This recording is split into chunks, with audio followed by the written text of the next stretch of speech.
Hello friends, இந்த வீடியோவில் தமிழ்நாட்டின் புகழ்பெற்ற சுற்றுலாத்தலமான கன்னியாகுமரிக்கு சுற்றுலா சென்ற எங்கள் அனுபவத்தையும், அதனோடு சேர்த்து கன்னியாகுமரிக்கு சுற்றுலா சென்றால் நீங்கள் எங்கெங்கு தங்கலாம் என்பதையும், அங்கு சுற்றி பார்க்க வேண்டிய இடங்களை பற்றியும், தமிழ்நாட்டின் பல்வேறு பகுதிகளிலிருந்து கன்னியாகுமரி செல்வதற்கான பஸ் மற்றும் ட்ரெயின் ஃபெசிலிட்டி பற்றியும் விரிவாக பார்க்கலாம்.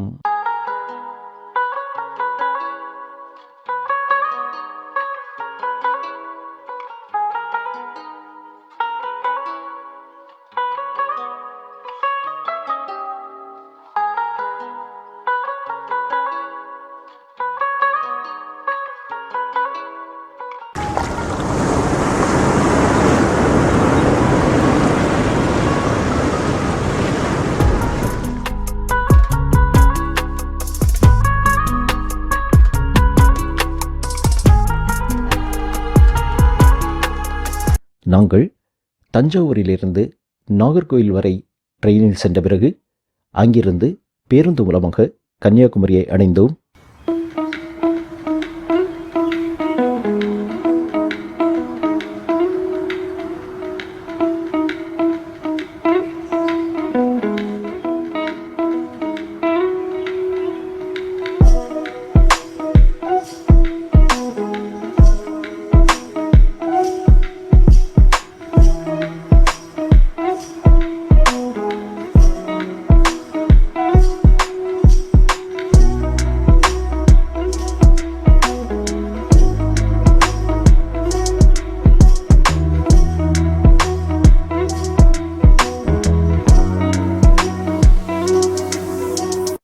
நாகர்கோவிலிருந்து கன்னியாகுமரிக்கு செல்லும் வழியில் காணப்பட்ட தென்னந்தோப்புகள், மலைகள், வயல்வெளிகள், நீர்நிலைகள் இவற்றை ரசித்து கொண்டே சுமார் 45 நிமிட பேருந்து பயணத்திற்கு பிறகு கன்னியாகுமரியை காலை சுமார் 9 மணி அளவில் சென்றடைந்தோம்.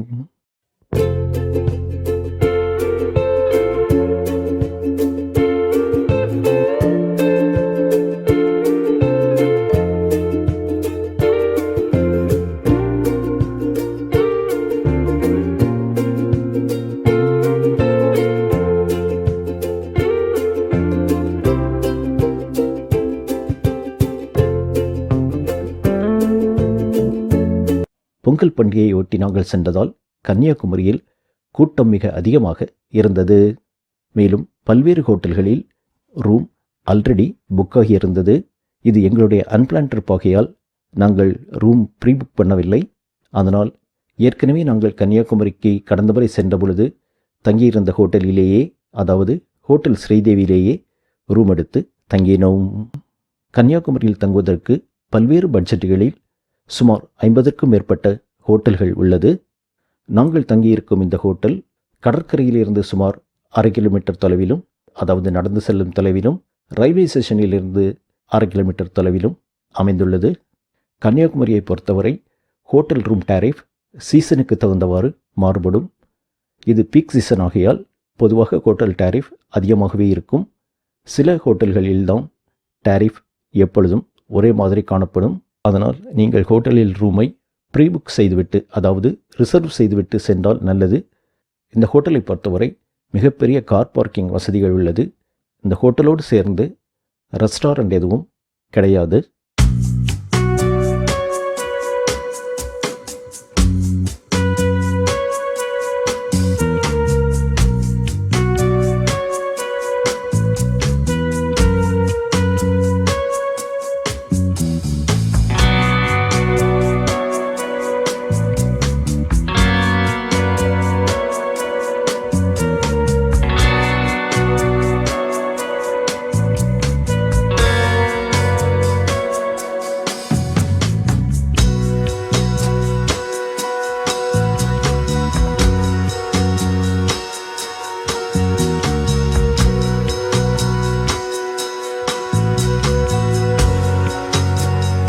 ஹோட்டல் ரூமில் சிறிது நேரம் ஓய்வெடுத்துவிட்டு மதியம் லஞ்ச் முடித்து விவேகானந்தர் மண்டபத்திற்கும் திருவள்ளுவர் சிலைக்கும் இடையே புதிதாக திறக்கப்பட்டுள்ள கண்ணாடி பாலத்தை காண்பதற்காக போட்டிங் போகலாம் என்று நினைத்திருந்தோம்.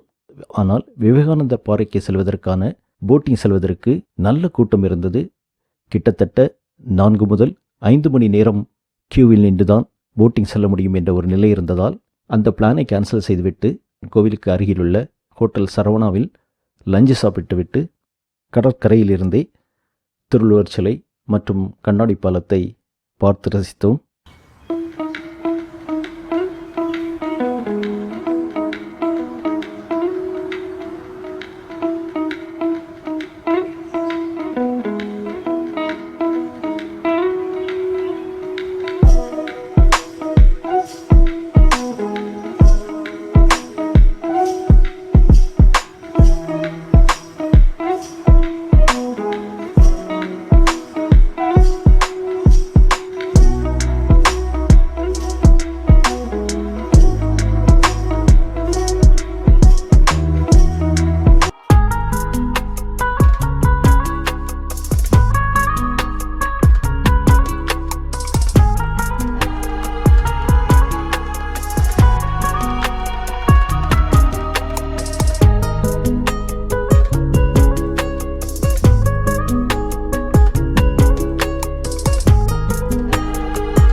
இந்த திருவள்ளுவர் ஸ்டாச்சு 2000 ஓப்பன் பண்ணாங்க. இப்போ ஓப்பன் பண்ணி 25 இயர்ஸ் ஆகுது.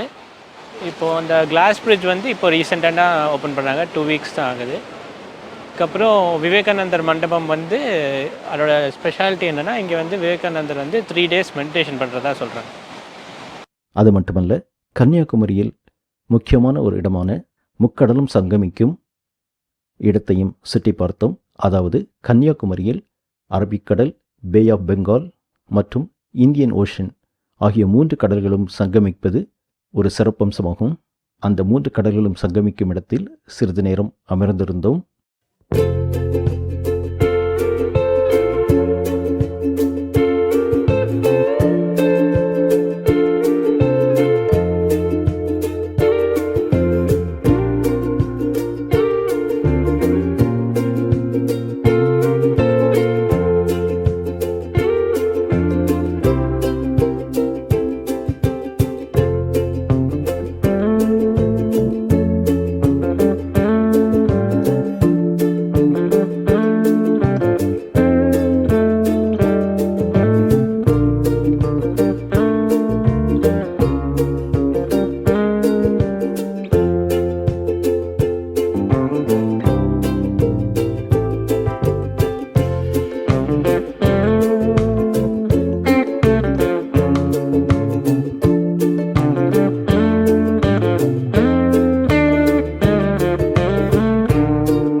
காந்தி மண்டபம் மற்றும் அருகில் இருந்த இடங்களை சுற்றி பார்த்துவிட்டு மீண்டும் ஹோட்டலுக்கு திரும்பினோம்.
சிறிது ஓய்வுக்கு பின் மாலையில் சன்செட் பார்ப்பதற்கு கடற்கரைக்கு கிளம்பினோம்.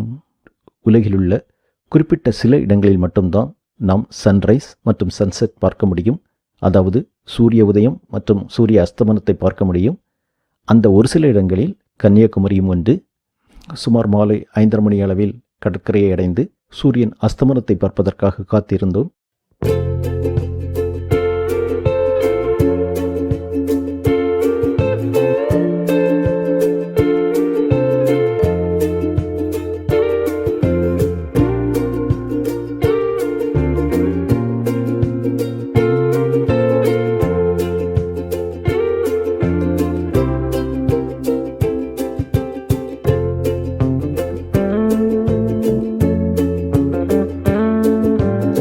அந்த அந்தி சாயும் வேளையில் கடற்கரையில் அமர்ந்திருந்து சூரிய அஸ்தமனத்தை பார்த்தது ஒரு அழகான அனுபவமாக இருந்தது.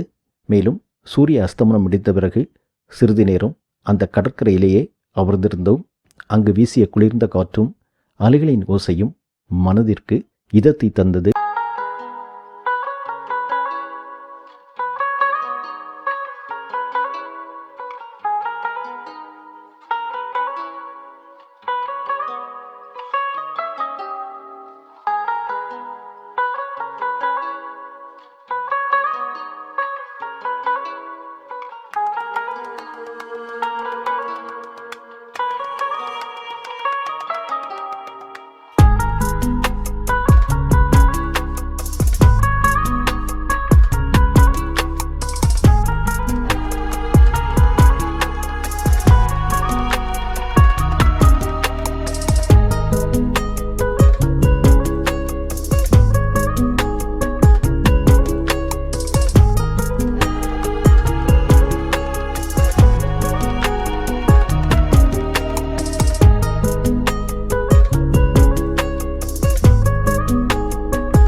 அந்த காட்சிகளை ரசித்துவிட்டு அங்கிருந்து கன்னியாகுமரி பகவதியம்மன் ஆலயத்திற்கு சென்றோம். இந்த கன்னியாகுமரி சேத்திரமானது பரசுராமரால் உருவாக்கப்பட்டதாக சொல்லப்படுகிறது. மேலும் இங்கு தேவியானவள் சிவபெருமானை மனம் புரிவதற்காக தவம் இருந்ததாகவும், அந்த தவம் இருந்த கோலத்திலேயே, அதாவது குமரியாகவே இங்கு பக்தர்களுக்கு அருள்பாலிப்பதாகவும் சொல்லப்படுகிறது. நாங்கள் கோவிலுக்கு சென்ற பொழுது உற்சவர் ஊர்வலம் மற்றும் தேவியின் ஊஞ்சல் ஆராட்டையும் காணும் பாக்கியம் பெற்றோம்.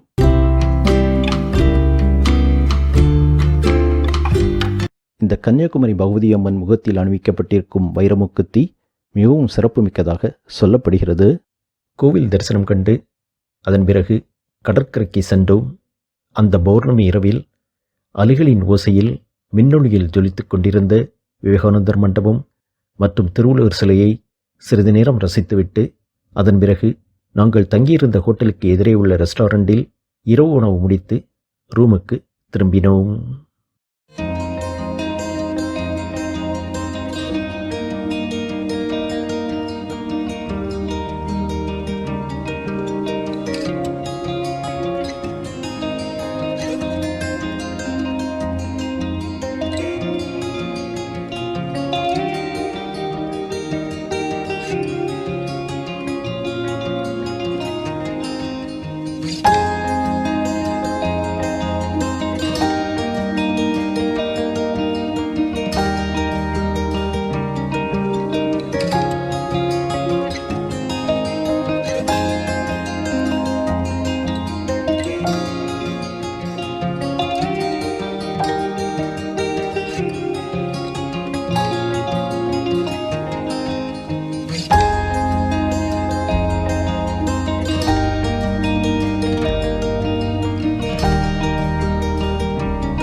காலை சுமார் 5:30 மணி அளவில் ஹோட்டலிலிருந்து புறப்பட்டு விவேகானந்தர் மண்டபம் மற்றும் திருவள்ளுவர் சிலைக்கு அருகே உதயமாகும் அந்த இளங்கதிரவனை பார்க்க சென்றோம். அந்த காலை வேளையிலேயே நிறைய சுற்றுலா பயணிகள் அந்த அழகான காட்சியை பார்ப்பதற்காக காத்திருந்தனர். அந்த காலை நேர குளிரும் திருவள்ளுவர் சிலையும் விவேகானந்தர் மண்டபமும் அந்த அழகிய சிவந்த வானமும் அங்கு நிலவிய சூழலும் கடலின் அலையும் அந்த அலையின் ஓசையும் அவ்வளவு ரம்யமாக இருந்தது.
சிறிது நேரம் அங்கு அமர்ந்திருந்தோம். ஆனால் மேகமூட்டம் மிகவும் அதிகமாக இருந்ததால் சூரிய உதயத்தை பார்க்க முடியவில்லை. ஆனால் அந்த காலை வேளையில் அங்கு நிலவிய சூழல் சூரிய உதயத்தை பார்க்க முடியாவிட்டாலும் மனதிற்கு ஒரு இதத்தை தந்தது. அந்த காலை நேர காட்சிகள் தந்த சந்தோஷத்தை அனுபவித்துவிட்டு காலை உணவை முடித்துக்கொண்டு மீண்டும் ஹோட்டலுக்கு திரும்பினோம். பின்னர் சுமார் 11 மணி அளவில் ஹோட்டலை வெக்கேட் செய்துவிட்டு நாகர்கோவிலுக்கு புறப்பட்டோம். கன்னியாகுமரியை சுற்றிலும் சுற்றி பார்ப்பதற்கு நிறைய இடங்கள் உள்ளது. நாங்கள் ஏற்கனவே சில முறை கன்னியாகுமரிக்கு சுற்றுலா வந்திருந்த பொழுது அத்தகைய இடங்களை பார்த்துள்ளோம். அவற்றை பற்றிய பல்வேறு தகவல்களையும் கன்னியாகுமரிக்கு வந்து செல்வதற்கான டிரான்ஸ்போர்ட் ஃபெசிலிட்டி பற்றியும் இந்த வீடியோவின் இறுதியில் விரிவாக கொடுத்துள்ளோம். மேலும் வீடியோ டிஸ்கிரிப்ஷனில் டைம் ஸ்டாம்பும் கொடுத்துள்ளோம். அதனை பயன்படுத்தி இந்த வீடியோவில் உங்களுக்கு தேவையான அல்லது பிடித்தமான பகுதிகளை நீங்கள் பார்த்து கொள்ளலாம். தற்பொழுது இங்கிருந்து, அதாவது கன்னியாகுமரியிலிருந்து நாகர்கோவிலுக்கு சென்று நாங்கள் 2 நாட்கள் தங்கியிருந்து பார்த்த இடங்களைப் பற்றியும் அங்கு எங்களுக்கு ஏற்பட்ட அனுபவத்தையும் உங்களோடு பகிர்ந்து கொள்கிறோம். அதன் பிறகு கன்னியாகுமரி மாவட்டத்தில் அமைந்துள்ள சுற்றுலாத்தலங்கள் பற்றி விரிவாக பார்க்கலாம். நீங்கள் கன்னியாகுமரிக்கு சுற்றுலா வந்தால் அந்த தகவல்கள் நிச்சயம் உங்களுக்கு உதவியாக இருக்கும் என்று நம்புகின்றோம். வீடியோவை தொடர்ந்து பாருங்கள். நேற்று மாலையிலேயே நாகர்கோவிலில் ரூம் அவைலபிளாக இருந்த சில ஹோட்டல்களில் ஒன்றான பெப்பர் ரெசிடென்சி ஹோட்டலில் ரூம் புக் பண்ணியிருந்தோம். சுமார் 45 நிமிட பஸ் பயணத்திற்கு பிறகு நாகர்கோவிலை அடைந்து நாகர்கோவில் ஜங்ஷனில், அதாவது கிளாக் டவருக்கு அருகிலேயே உள்ள பெப்பர் ரெசிடென்சி ஹோட்டலில் தங்கினோம். இன்று பொங்கல் பண்டிகை ஆனதால் எப்பொழுதும் பரபரப்பாக காணப்படும் அந்த இடம் பரபரப்பின்றி காணப்பட்டது. பெரும்பாலான கடைகள் அடைக்கப்பட்டிருந்தது.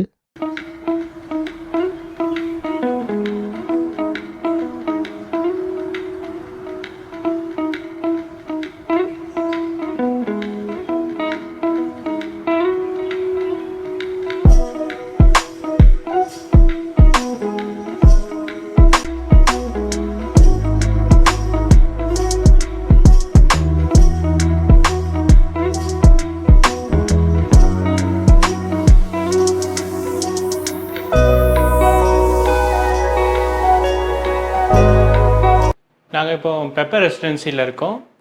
இப்போ பொங்கலுக்கு நாங்கள் இங்கே தான் ரூம் புக் பண்ணியிருக்கோம். ஆக்சுவலி இந்த ரூம் நாங்கள் லாஸ்ட் மினிட்ல புக் பண்ணனால மல்டிபிள் லாட்ஜஸ் ட்ரை பண்ணி ஃபைனலாக இது மட்டும் தான் ஆக்சுவலி அவைலபிலிட்டி இருந்துச்சு. அதுக்கப்புறம் ரூம் வந்து ஸ்பேஷியஸாக இருக்குது. ஏசி தான் with complimentary breakfast. Down side வந்து ஐ வுட் சே கிளீனினஸ் கொஞ்சம் கம்மியாக இருக்குது. மற்றபடி இட்ஸ் ஓகே. உங்களுக்கு இங்கேருந்து வியூ பார்த்தீங்கன்னா இந்த கிளாக் டவர் தெரியுது ஆப்போசிட்டில்.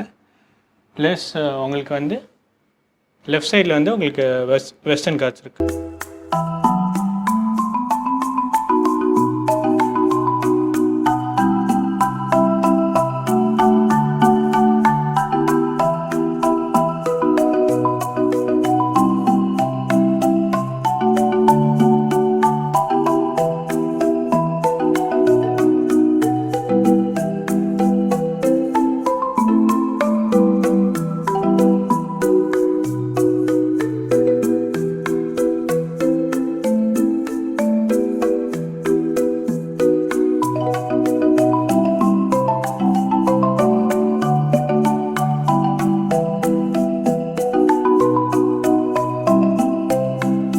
ஹோட்டலில் சிறிது நேரம் ஓய்வெடுத்த பிறகு மதிய உணவிற்காக நாகர்கோவிலில் ஃபேமஸான கோர்ட் ரோடில் உள்ள வெஜ் ரெஸ்டாரண்ட் ஹோட்டல் ஆரியபவனுக்கு சாப்பிட சென்றோம்.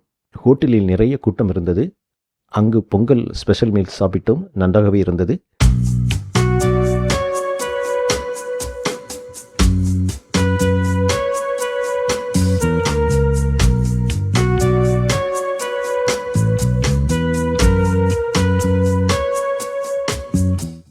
ஹோட்டலுக்கு சென்று சிறிது நேர ஓய்விற்கு பின்னர் மாலையில் சில நண்பர்களை சந்தித்து பேசிய பிறகு சுசீந்திரம் தானுமாலையர் சுவாமி திருக்கோவிலுக்கு தரிசனம் காண சென்றோம். இத்திருக்கோவிலில் தேர் திருவிழா நடந்து முடிந்து 2 நாட்களே ஆனபடியால் தேர் அலங்காரத்துடன் வீதியில் நிறுத்தி வைக்கப்பட்டிருந்தது. இந்த ஆலயமானது கன்னியாகுமரி மாவட்டத்தில் உள்ள மிக உயர்ந்த ராஜகோபுரம் கொண்ட பழமையான ஆலயமாகும். இந்த ராஜகோபுரத்தின் உயரம் 120 அடி என்று சொல்லப்படுகிறது.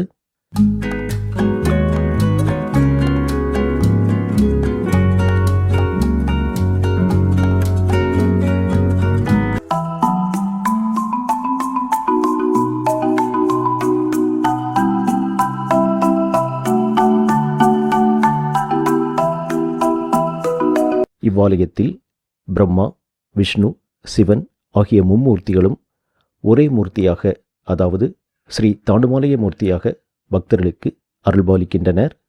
மேலும் இத்தலத்தில் 18 அடி உயரமான ஆஞ்சநேயர் சிலையும் மிகப்பெரிய சுதைவடிவிலான நந்தியம்பெருமானும் கருடாழ்வார் சிலையும் காணப்படுகிறது. கோவில் தரிசனம் முடித்து அதன் பிறகு ஹோட்டலுக்கு சென்று இரவு உணவு முடித்து ஹோட்டலில் தங்கினோம்.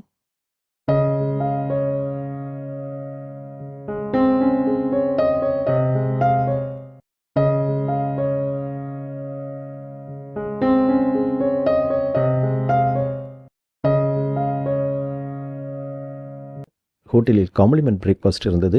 ஆனால் இன்று பொங்கல் தினமாகையால் ஊழியர்கள் பலரும் லீவில் சென்றுவிட ஹோட்டல் ரூமுக்கே காம்ப்ளிமெண்ட் பிரேக்ஃபாஸ்ட்டை கொண்டு வந்து கொடுத்தனர். அதனை சாப்பிட்டுவிட்டு நாகர்கோவில் என்ற பெயர் வர காரணமாக சொல்லப்படும் ஸ்ரீ நாகராஜர் திருக்கோவிலை தரிசனம் காண சென்றும். கேரளா பாணியில் அமைந்துள்ள திருக்கோவில் இது. அதாவது மொழி வாரியாக மாநிலங்கள் பிரிக்கப்படாத போது கன்னியாகுமரி மாவட்டம் கேரளத்தின் எல்லையாகவே இருந்தது. அதன் பிறகு கன்னியாகுமரி மாவட்டம் தமிழ்நாடோடு சேர்க்கப்பட்டது.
இத்தலத்தில் தமிழ் மாதமான ஆவணி மாதம் அன்று பெரும்பாலான பக்தர்கள் கூடி நாக வழிபாடு செய்கின்றனர். குறிப்பாக கேரளாவிலிருந்து பல பக்தர்கள் இத்தலத்திற்கு வருகை புரிகின்றனர். இங்கு ஸ்ரீ நாகராஜரே மூலவராக அருள்பாலிக்கின்றார்.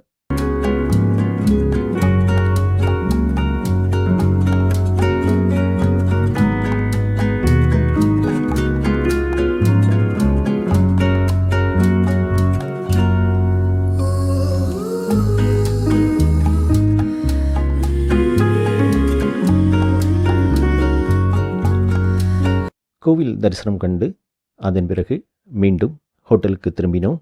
இந்த ஹோட்டல் ரூமை வெக்கேட் செய்துவிட்டு நாகர்கோவில் வடசேரியில் அமைந்துள்ள ஹோட்டல் ஸ்ரீ கிருஷ்ணா எண்ணில் சென்று தங்கினோம். அதாவது நேற்று மாலையிலேயே ப்ரீ புக் செய்திருந்தோம்.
மதிய உணவை அங்கேயே சாப்பிட்டுவிட்டு சிறிது நேர ஓய்விற்கு பின்னர் மாலையில் நாகர்கோவிலிருந்து சுமார் 20 கிலோமீட்டர் தொலைவில் அமைந்துள்ள வெள்ளிமலை முருகன் கோவிலையும் மிக பழமையான கல்குளம் சிவாலயத்தையும் சென்று தரிசனம் கண்டோம்.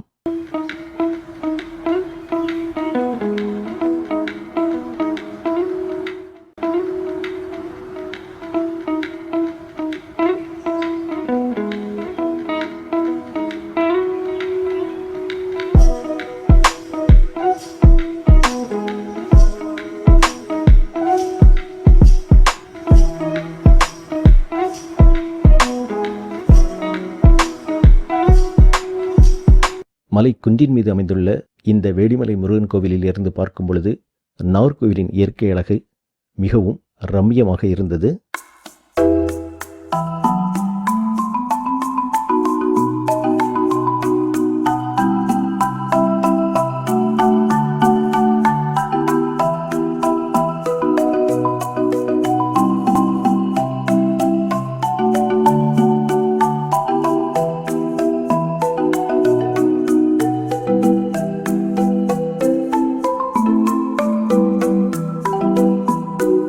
முருகப்பெருமான் தரிசனம் கண்டு அதன் பிறகு கல்குளம் சிவாலயத்திற்கு சென்றோம்.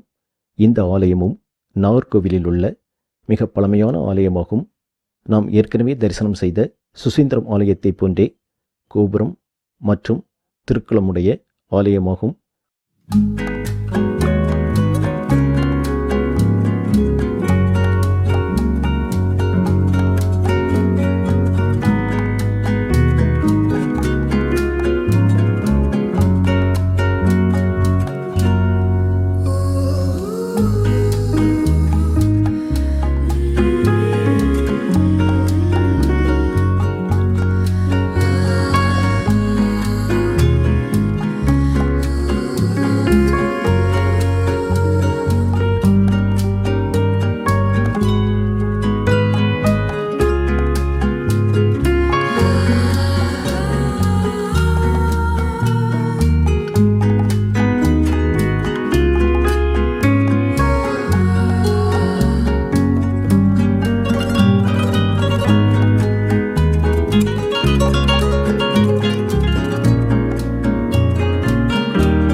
ஆலய தரிசனம் முடித்து ஹோட்டலுக்கு வந்து இரவு உணவை முடித்து ஹோட்டலில் தங்கினோம்.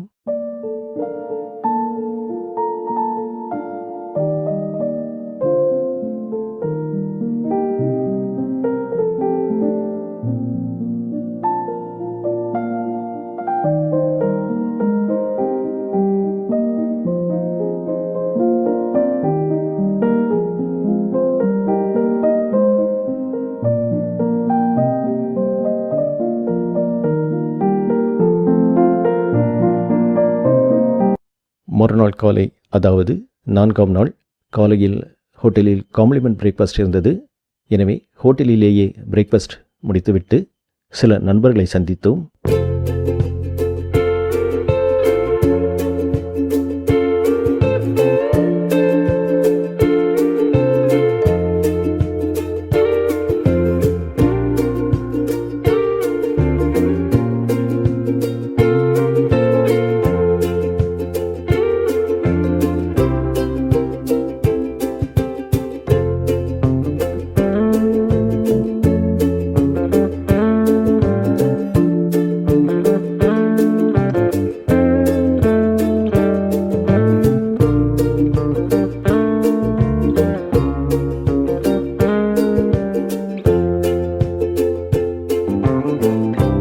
மதியம் 2:20 அளவில் நாகர்கோவிலிருந்து சென்னைக்கு புறப்படும் வந்தே பாரத் ரயிலில் ஊர் திரும்பினோம்.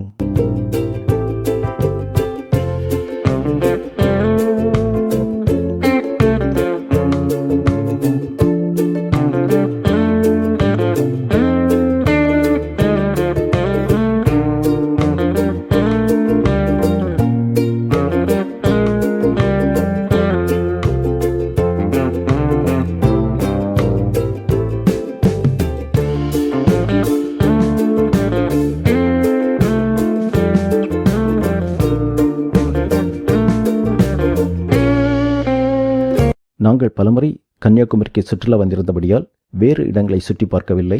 ஆனால் நீங்கள் ஒருவேளை கன்னியாகுமரிக்கு வந்தால் எந்தெந்த இடங்களை சுற்றி பார்க்கலாம் என்பதை தொடர்ந்து இந்த வீடியோவில் சொல்லியுள்ளோம். வீடியோவை தொடர்ந்து பாருங்கள்.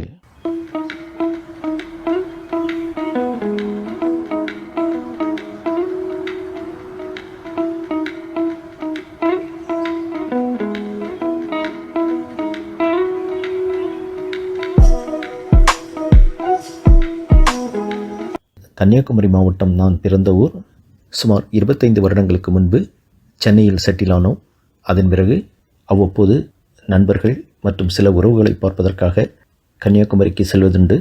அப்படி சென்ற பொழுது கன்னியாகுமரியில் உள்ள பல சுற்றுலா தலங்களுக்கும் சென்றிருந்தோம். அப்படி சென்ற பொழுது எடுத்த புகைப்படங்கள் தான் இவை. நீங்கள் ஒருவேளை கன்னியாகுமரிக்கு வந்தால் பகவதியம்மன் ஆலய தரிசனம் கண்டு காலை உணவையை முடித்து கொண்டு நீங்கள் கன்னியாகுமரியிலிருந்து ஒரு வாடகை காரை அமர்த்தி கொண்டோ அல்லது உங்கள் சொந்த காரிலோ பயணப்பட்டு முதலில் கன்னியாகுமரியிலிருந்து சுமார் 13 கிலோமீட்டர் தொலைவில் அமைந்துள்ள 1000 வருடங்கள் பழமையான சுசீந்திரம் தானுமாலயன் சுவாமி திருக்கோவிலை தரிசனம் காணலாம். மேலும் இத்தலத்தில் பிரம்மா, விஷ்ணு, சிவன் ஆகிய மும்மூர்த்திகளும் ஒரே மூர்த்தியாக அருள்பாலிக்கின்றனர். இத்தலத்தில் அருள்பாலிக்கும் சுமார் 18 அடி உயர விஸ்வரூப ஆஞ்சநேயர் தரிசனம் காண்பது மிகவும் சிறப்பாக சொல்லப்படுகிறது.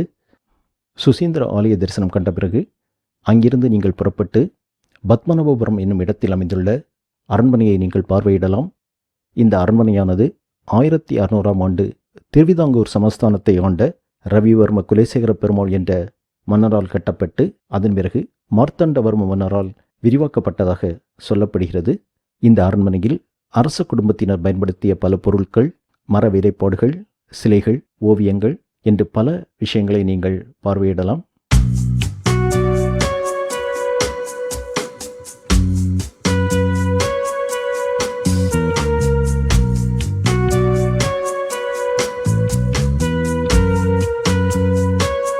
அரண்மனையை பார்த்த பிறகு அங்கிருந்து புறப்பட்டு குமரி குற்றாலம் என்று அழைக்கப்படும் திருப்பரப்பு நீர்வீழ்ச்சியில் குளித்து மகிழலாம். அதன் பிறகு நீங்கள் மாத்தூர் தொட்டிப்பாலம் என்று அழைக்கப்படும் ஆசியாவிலேயே உயரமான பாலமாக கருதப்படும் பாலத்தை பார்வையிடலாம். இந்த பாலத்தின் நீளமானது 1200 அடி, உயரம் கிட்டத்தட்ட 104 அடி. பேச்சுப்பாறை மற்றும் சிற்றாறு அணையிலிருந்து கோதையாறு வழியாக இந்த பாலத்திற்கு நீர் கொண்டு வந்து விளவங்கோடு மற்றும் கல்குளம் என்ற பகுதிகளுக்கு நீர் கொண்டு செல்வதற்காக இந்த பாலம் அமைக்கப்பட்டுள்ளது. இந்த பாலத்தை 32 அடி சுற்றளவுள்ள சுமார் 28 தூண்கள் தாங்குகின்றது. இந்த பாலத்தில் நடப்பது ஒரு அழகான அனுபவம். அந்த பாலத்தை பார்த்து ரசித்துவிட்டு அதன் பிறகு நீங்கள் மீண்டும் கன்னியாகுமரிக்கு திரும்பி சூரிய அஸ்தமனத்தையும் பார்வையிடலாம். மேலும் உங்களின் நேரத்தை பொறுத்து கன்னியாகுமரியிலேயே அமைந்துள்ள திருப்பதி தேவஸ்தானத்தால் கட்டப்பட்டுள்ள ஸ்ரீ வெங்கடாசலபதி பெருமாள் திருக்கோவிலையும் குமரன்குன்றம் முருகன் ஆலயத்தையும் சென்று தரிசிக்கலாம்.